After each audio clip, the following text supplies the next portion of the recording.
Hello and welcome, folks, to The Freelancer. This podcast discusses all things publishing through a social justice lens. My name is Andy Hodges. I'm a cultural anthropologist turned fiction writer and editor, and I own a book editing business called The Narrative Craft. Make sure you subscribe to the show so you never miss an episode, and sign up for my fortnightly newsletter in the show notes if you want more regular updates. Today, I'm going to be talking all about wish fulfillment in fiction. And I'm going to start by touching on what I call the drivers of story as well.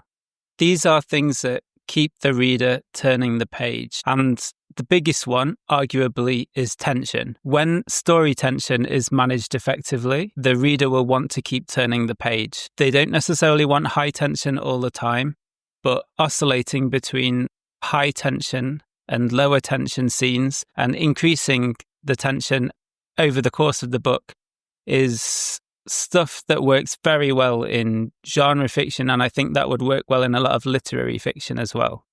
Although in literary fiction, they sometimes use other techniques to peak tension, such as relying on trauma quite often to create tension, which honestly I find a little bit icky. Then you've got curiosity. Curiosity is another reason that readers keep turning the page. If there's a story mystery, and the reader's interested enough and wants to find out what is going on there, they will keep reading until that story mystery is revealed. This is why reading outside of the genres that you write in is also really helpful and important.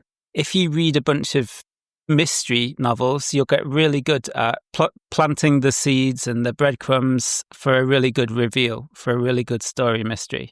And you might want to include that as well in a romance novel, a horror novel, a spec fic novel, a lit fic novel, whatever. So read outside of the genres that you write, edit, whatever. Then you've got insight. Now, insight is another reason that people will keep turning the page.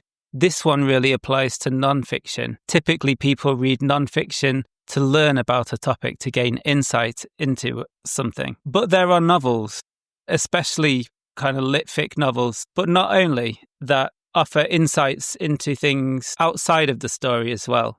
For example, I recently edited a book that was about the Camino de Santiago, a pilgrimage route. And as you read, you would learn lots of tidbits, lots of factoids about the Camino de Santiago as well.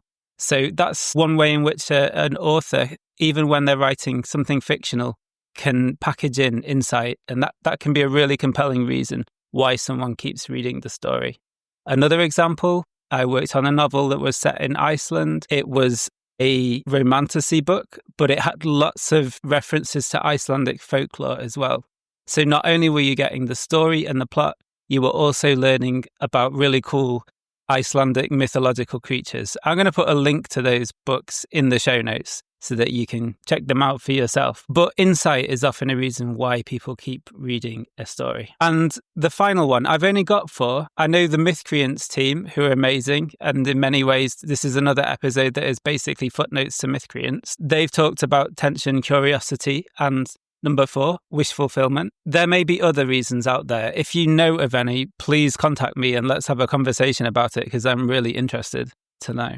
But wish fulfillment is another reason both why a writer writes a story and why a reader enjoys reading it. And I think just the incredible popularity of romance as a genre speaks to the importance of wish fulfillment, as romance is very often, if not always, about wish fulfillment. If you write a romance novel, you're creating beings from your own imagination, characters. If it's your first novel and you don't have much background in fiction writing, it could also be really quite raw contents of your imagination, like raw products of your imagination, idealized kind of versions of the lover, the person that you would like to fall in love with. If you're a highly experienced romance reader and writer, then it's less likely to be quite so raw, because you're used to writing stories with characters who have lots of different qualities, and you've been exercising that muscle for a while, that creative muscle, and it's more flexible because of that. But the wish fulfillment aspect is one reason why writing a romance novel can be a really enjoyable thing to do. You'll also have in a romance novel, quite often but not always, one character in the pair, assuming it's a pair, could be a throuple, could be more than that. But then it could get complicated with POVs and stuff like that. Who knows? I would read it. So very often you'll have kind of an author insert character. So if I was writing a romance novel, maybe I'll call a character, I don't know, Adam or something that sounds a little bit like my name. And then you'll have other characters that are more the kind of the other aspects of that, the projection, the kind of your dreams, the person that you want to fall in love with. So as a writer of a romance novel, that can be a lot of fun. As a reader, things can get a little bit tricky. So if a writer's totally out there in wish fulfillment zone, one of the problems that can happen is that their writing might not be very interesting for the reader. I've read novels where early drafts have had almost no conflict in them at all. For example, amazing author insert character meets and falls in love with gorgeous other person. They slowly get together and that's it. They stay together. Happy ending. The ever after. Beautiful. That is a nice thing to write. It's a nice experience to have, right? But it's unrealistic because most relationships don't run that smoothly the whole time. And second, it's not very satisfying for the reader because there's no story conflict there. There's no kind of edges and hooks that the reader can dig their teeth into. That kind of a character is sometimes called a Mary Sue character. And again, following mythcreants, I want to point out that the very name Mary Sue and the association with the feminine gender is misogynistic. I don't like that word either. Mythcreants actually have their own system. They call it, they have these words candy and spinach. If you're interested, I'll put a link to that in the show notes as well, but I'm not going to go into that now. See how I piqued curiosity there? But a Mary Sue character is basically a character who just doesn't have any character flaws or weaknesses and everything's perfect and everything's nice. And that can serve a great important psychological function for the writer, but it's just not satisfying to read this sort of idealized character. So it's really important to bring conflict into it as well. And writers, when they're writing romance, there's a whole bunch of tactics that they need to use to get the reader interested. Some of them apply more widely to genre fiction. You want to promote reader attachment to the character. So maybe this happened to you when you were younger. You read a novel and incredibly identified with a character. This often happens to children. I can remember a couple of novels like it where I really, really strongly identified with a character. And it can be incredibly powerful, and you go around and you're experiencing the world through that character's eyes. This is actually a psychological phenomenon. I'm going to link to it again in the show notes. Can't remember off the top of my head what it's called, but it's really interesting. So you actually go around and experience the world through this character's perspective. But this doesn't happen very often in fiction. And just like a kind of a book or a topic striking a chord with an audience, which can happen at a random moment, it's not a good idea to try and make this your goal for the book because it's so unreliable.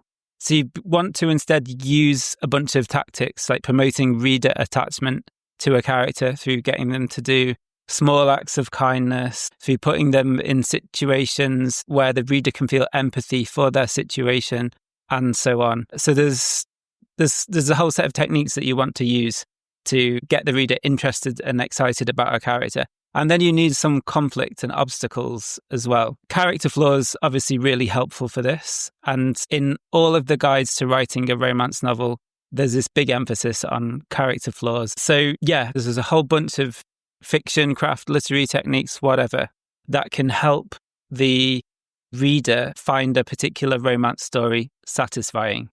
And you can work those in if in your first draft you've written very much a kind of author insert, idealized wish fulfillment story with no conflict at all. Wish fulfillment is not just about romantic relationships or nice things happening, etc. It's also about social relationships. So a dystopian novel where like a group of people bring down a really evil government, that is also wish fulfillment too. And that's important because sometimes I notice that editors come down hard on authors who are writing these kind of simplistic wish fulfillment styles of drafts and so on.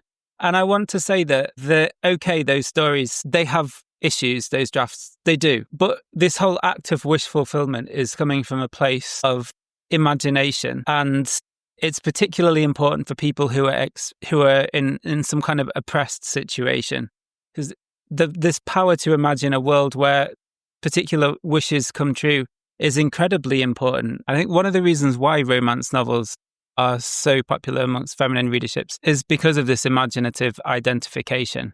So there was a study that was done many years ago, like a sociological study in schools in the USA, where masculine students were asked to imagine what it would be like to spend a day navigating school, etc., as a girl. And students of other genders were asked to write a story imagining what it would be like to navigate school as a boy for the day. And the masculine students basically refused to engage with the activity and wouldn't write those stories in general. And when they did, they were full of very kind of simplistic depictions and characters. The other gendered students wrote incredibly nuanced and interesting kind of stories about what it would be like to spend the day in the body of a boy. And this was done a long time ago, and I'm not sure of all the details, etc. But this speaks to the power of imaginative identification and wish fulfillment.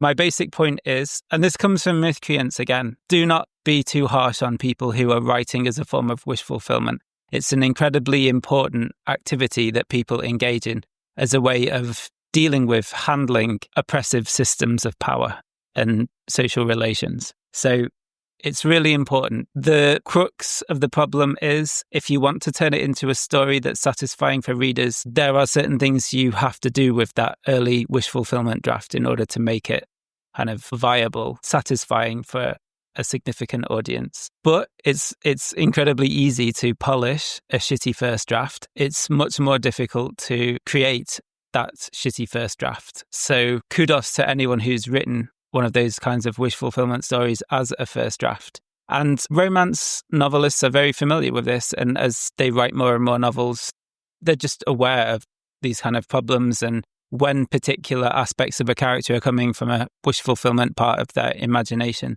So that is a wrap on this very short episode on wish fulfillment. I hope you found it interesting.